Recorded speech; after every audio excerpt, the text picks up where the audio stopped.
कुछ समय पहले पहाड़ों और खेतों से घिरे एक शांत से गांव में तीन खास दोस्त रहते थे। रघु तेज, बहादुर और थोड़ा जल्दबाज।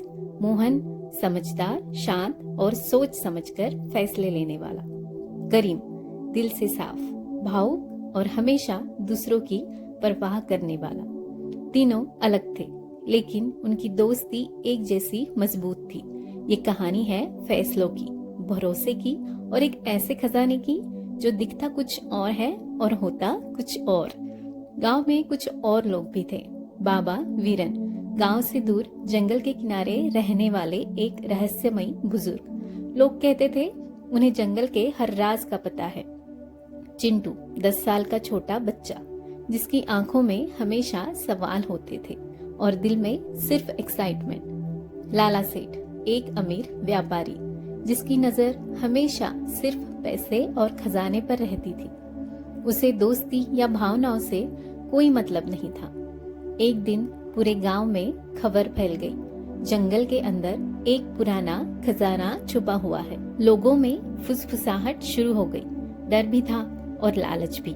लाला सेठ ने जैसे ही ये सुना, उसकी आंखें चमक उठी। उसने कहा, ये खजाना अब मेरा होगा, चाहे कुछ भी करना पड़े। वही तीनों दोस्तों ने एक दूसरे को देखा। रघु बोला, चलो एडवेंचर करते हैं। मोहन बोला, सोच समझकर। करीम मुस्कुराया, साथ रहेंगे तो सब आसान होगा। और तभी चुपके से चिंटू भी उनके पीछे चल पड़ा।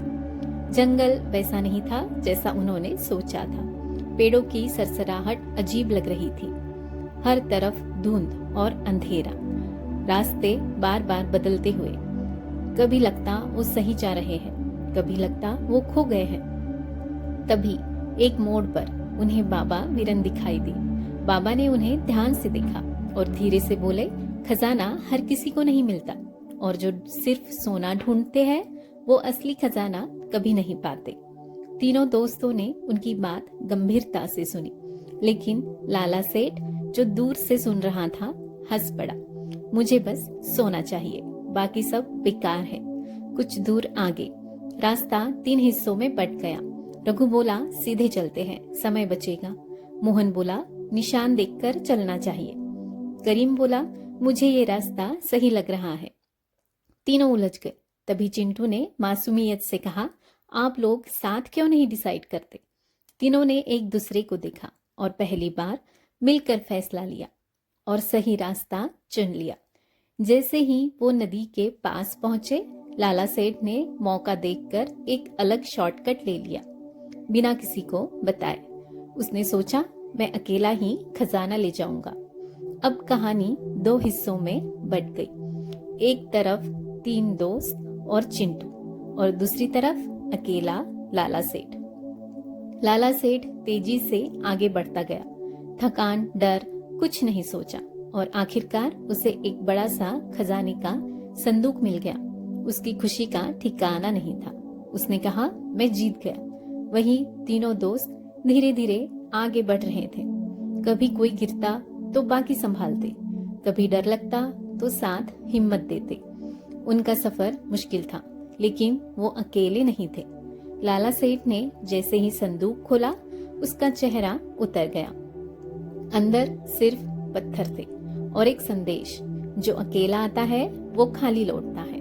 उधर तीनों दोस्तों को एक छोटा सा बॉक्स मिला, जिसमें कुछ सोने के सिक्के और एक चिट्ठी थी, जिसमें लिखा था, खजाना हमेशा थोड़ा होता है, लेकिन असली ताकत साथ में होती है।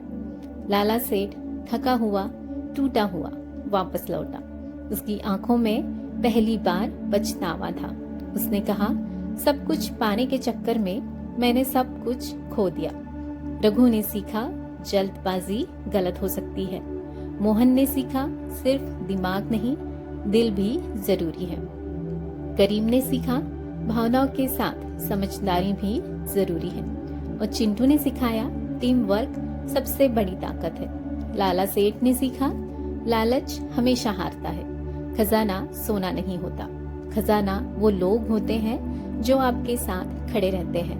अकेले जीतना आसान लग सकता है, लेकिन असली जीत साथ में होती है। लालच आपको तेज बना सकता है, लेकिन टीम वर्क आपको दूर तक ले जाता है। जिंदगी के जंगल में रास्ता वही पाता है जो अकेला नहीं चलता।